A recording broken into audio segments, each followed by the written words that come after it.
Anda kembali di berita utama bersama saya, Sri Gunawan. Perang Amerika Serikat Israel melawan Iran telah memasuki pekan kelima dan belum ada tanda-tanda mereda. Di awal ketegangan Februari lalu, Trump menyatakan perang diperkirakan berlangsung 4 hingga 6 minggu. Eskalasi perang memuncak pada pekan keempat ditandai ancaman terhadap infrastruktur vital dan pertempuran intensif di perbatasan Lebanon-Israel.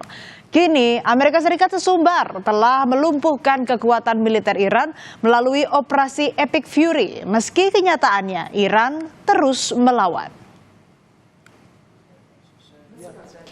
Di tengah klaim kemenangan Amerika Serikat atas Iran, Presiden Donald Trump menyatakan perang dengan Iran segera berakhir tanpa harus ada negosiasi apapun.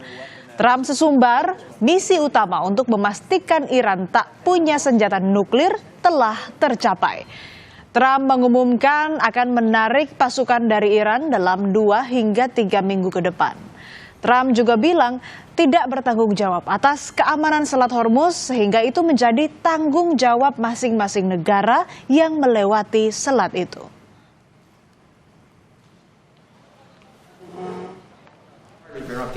The U.S. will be gone or done with the war in 2 I think with weeks. 2 or 3 weeks, Not 3 weeks. If it is we'll 3 leave. weeks, Because then it there's will no be reason for us to do this. Definitely. Look, problem with the Strait, a guy can take a mine, drop it in the water, and say, oh, it's unsafe. It's not like you're taking out an army or you're taking out a country, or they can drop it. Or you can take a machine gun from the shore and shoot a few bullets at a ship, or maybe an over-the-shoulder missile, small missiles. That's not for us. That'll be for France. That'll be for whoever's using the strait. But I think when we leave, probably that's all cleared up. Today I heard tremendous numbers of ships were sailing through. Pernyataan Trump soal segera mengakhiri perang seakan menjawab desakan masyarakat Amerika Serikat yang mulai gerah dengan dampak perang. Gelombang unjuk rasa besar-besaran dengan slogan No Kings berlangsung di Amerika Serikat. Di Los Angeles, unjuk rasa sempat ricuh. Polisi menembakkan gas air mata dan granat asap ke arah massa. Unjuk rasa digelar untuk memprotes kebijakan Trump yang dinilai kontroversial, termasuk soal perang terhadap Iran.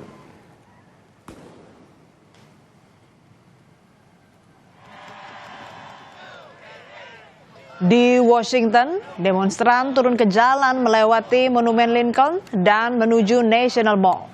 Massa menyuarakan protes terhadap pemerintahan Trump yang dinilai otoriter, anti-demokrasi, dan menyalahgunakan kekuasaan.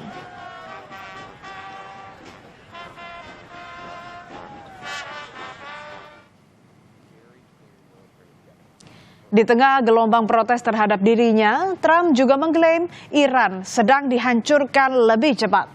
Trump menyebut serangan terhadap target-target Iran berjalan sukses. Trump juga mengklaim Iran ingin membuat kesepakatan, namun pernyataan itu dibantah tegas oleh Menteri Luar Negeri Iran Abbas Araghchi yang bilang tak ada rencana negosiasi dengan Amerika Serikat.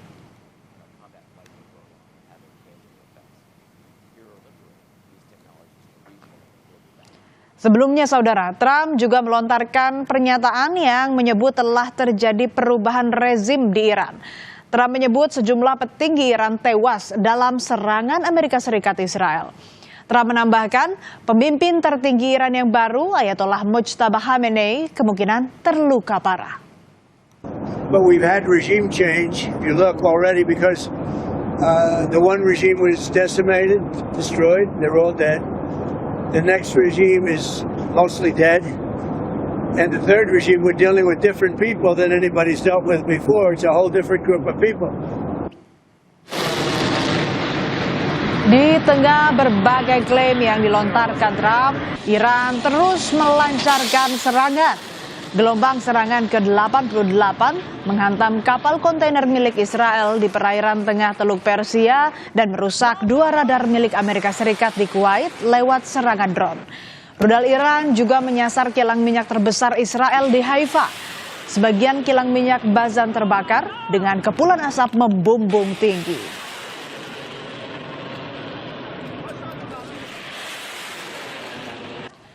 Dampak perang Amerika Serikat Israel melawan Iran kian meluas. Jaringan kelompok pendukung Iran yang dikenal sebagai poros perlawanan, yakni Hizbullah di Lebanon dan Houthi di Yaman, bergerak membantu Iran. 28 Maret 2026, Houthi meluncurkan rudal balistik dari Yaman ke Israel. Kelompok Houthi menyebut serangan menargetkan situs militer Israel. Juru bicara militer kelompok Houthi, Brigadir Jenderal Yahya Sari, menyatakan serangan terus berlanjut hingga agresi dihentikan di seluruh front perlawanan di Iran, Lebanon, Irak, dan Palestina.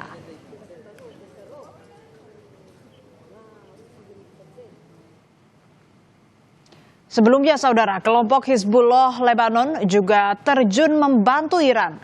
Hizbullah bahkan menyatakan siap perang panjang membantu Iran melawan Amerika Serikat dan Israel. Israel dan Hizbullah terus melancarkan serangan hingga saat ini.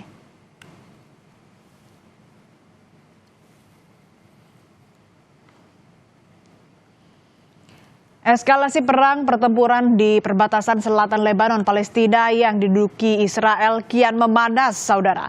Tentara Israel terus menjadi korban penyerangan Hizbullah dan mengonfirmasi 4 tentaranya tewas dalam operasi di Lebanon Selatan. Israel kewalahan dengan gempuran Iran dan poros perlawanan Hizbullah dan Houthi.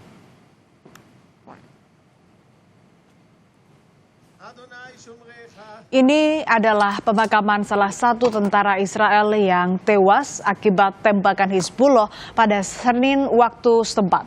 Militer Israel mengatakan Sersan Liran tewas dalam pertempuran di Lebanon Selatan.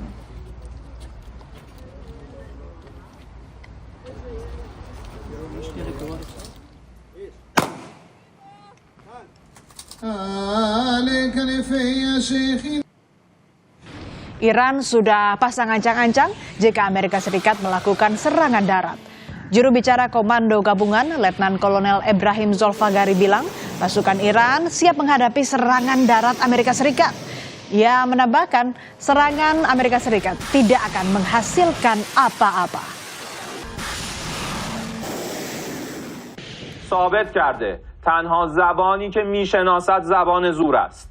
در مقابل تهدیدهای اخیر ترامپ مبنی بر عملیات زمینی یا اشغال هر نقطه‌ای از سرزمین‌های ایران که البته آرزویی بیش نیست اعلام می‌داریم. رزمندگان اسلام مدت هاست در انتظار چنین اقداماتی به سر می‌برند تا ثابت نمایند که تجاوز و اشغال نتیجه‌ای جز اسارت تحقیرآمیز.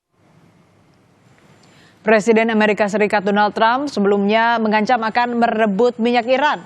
Trump bilang siap menguasai pusat bahan bakar utama Iran di Pulau Harp.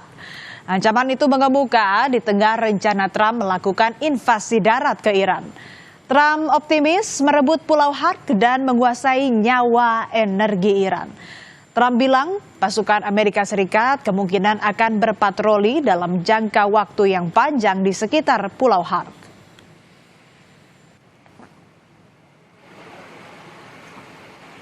Trump kini dikejar waktu.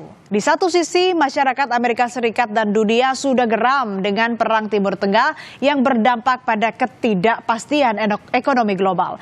Di sisi lain, ambisi Trump belum tercapai, sementara eskalasi perang belum juga mereda. Di tengah berbagai tekanan, apakah Trump terus mengejar ambisinya atau sebaliknya, menyerah dan menerima tuntutan yang dilayangkan Iran?